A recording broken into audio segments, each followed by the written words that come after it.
Today we're focusing on the first two verses of Genesis chapter 1, especially talking about the earth was void and formless. Welcome back to Curious Christianity. I'm Adam, and today I want to get back through a bunch of this Genesis 1 stuff. I really have had such a difficult time wrapping my mind around everything that is encompassed in just the first few chapters of Genesis. But today we're going to clear up a little bit more on the subject and try and understand what is going on and needing to understand the biblical language and what they were talking about, as opposed to merely reading it in English and kind of taking our English perspective on what it's saying. So there are two words, tohu and bohu, in the Hebrew language. And that's what we read as the earth is formless and void. But when it says formless and void, it doesn't really encompass things in the way that we might think as much in English. And of course, I think it's important to interpret Scripture with Scripture. So let's look at a couple of other ways to understand these words. So one of the ways, tohu is often, if you look it up, is often defined as desolation, confusion, chaos, disorder. And bohu is often described as destroyed, disintegrated, ruin, void, unformed. Both of these words have this kind of connotation of something that is in a disorderly or chaotic state, rather than something is just non-existent or completely, there's nothing there. And so this is really, really important when we're trying to understand Genesis 1, is that as much as even myself may not have wanted to understand Genesis 1 in a way that essentially assumes that there is already creation on the earth. There are already these things present when you're starting reading the beginning of the Bible. So let me give you an example that helps parse out these words a little better, I think, that is really interesting. Jeremiah 4:22 through 26. It says, "My people are fools, they do not know me. They are senseless children, they have no understanding. They are skilled in doing evil. They know not how to do good." Now here's the important part, right? "I looked at the earth, and it was formless and empty," tohu and bohu, "and at the heavens and at their light was gone. I looked at the mountains, and they were quaking. All the hills were swaying. I looked, and there were no people. Every bird of the sky had flown away. I looked, and the fruitful land was a desert. All of its towns lay in ruins before the Lord in his fierce anger." That's a very different picture than most of us think about when we look at Genesis chapter 1. But it's not really inconceivable that that is more so what Genesis 1 is trying to depict. It's depicting a land that's in chaos. It's depicting a world that's in chaos, but it's not necessarily depicting a world that doesn't exist. It's not necessarily depicting a land that isn't already there. It's instead exactly like we see in Jeremiah, when Jeremiah says, "And the heavens and their light was gone." Does he mean there's no sun, moon, and stars? Of course not, right? "And every bird had flown away. I looked, and the fruitful land was a desert." It's talking about destruction, something that's completely disordered and chaos, and nothing is being productive. So, to me, one of the interesting problems that I've run into this discussion is for those that want to say it's like, well, but I think the first two verses are just an overheading, which I have come to largely think is probably correct, right? In the beginning, God created the heavens and the earth. The earth is void and formless. Darkness was over the surface of the deep. So it's kind of this overheading. But it is the setting by which we need to interpret the rest of the chapter, right? But even if you think it's like, okay, well, okay, so maybe it's just the overview, but it's not actually talking about anything being created in verses 1 and 2. If that's the case, then it should almost automatically lead you to the conclusion, potentially, that the rest of the verses, they're assuming that there's something already there. They're kind of assuming that you already have water. They're assuming you already have like some sort of plane. It seems that way to me anyway.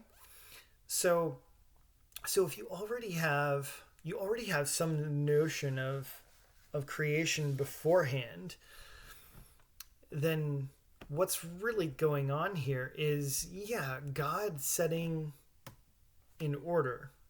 He's setting everything in order. He's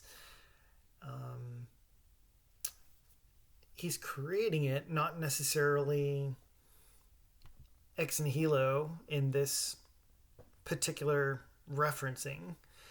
It doesn't mean that God couldn't have created it before, but the whole point is to do good hermeneutics and discover what is Genesis 1 trying to tell us today.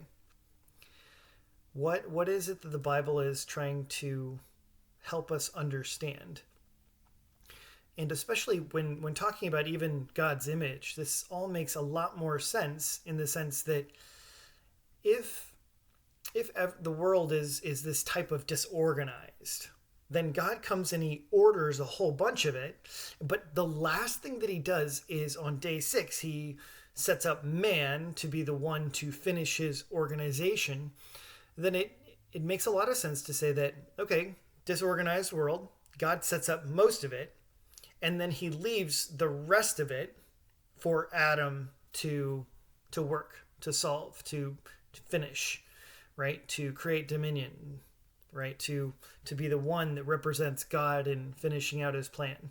And then God rests because God has done all of the work that he needs to do. And then he also has set on the earth man to complete any other work that needs to be done.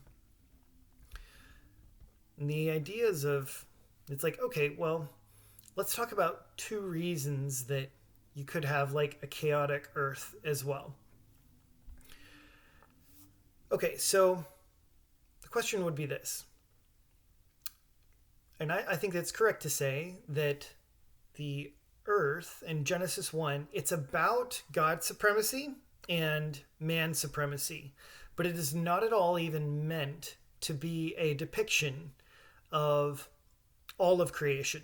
The world is not, or Genesis 1 is not meant to be this depiction of how God created everything there is. And of course, to me, the most notable example is always, it's the angels. Because I use the angels because we know the angels exist, but we also don't see them being talked about in being created in Genesis 1. Now, some people do suppose that when God says he creates the sun, moon, and stars, that's referencing the angels. But if you're going to do that, it seems like you want to take some sort of very highly allegorical interpretation of Genesis 1, in which case it's a very, very different conversation.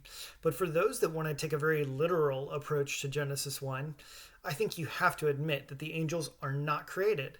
So then why would you have a chaotic earth? Does God create in chaos? And some people have brought up this objection. There's no way that God would create chaos.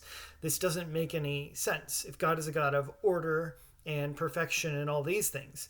Well, there would be a few different things. One, if the earth is in a chaotic state in Genesis 1 and God is fixing it, reordering it, all those sorts of things, we don't, number one, have to posit that necessarily, therefore, God created it in a chaotic state.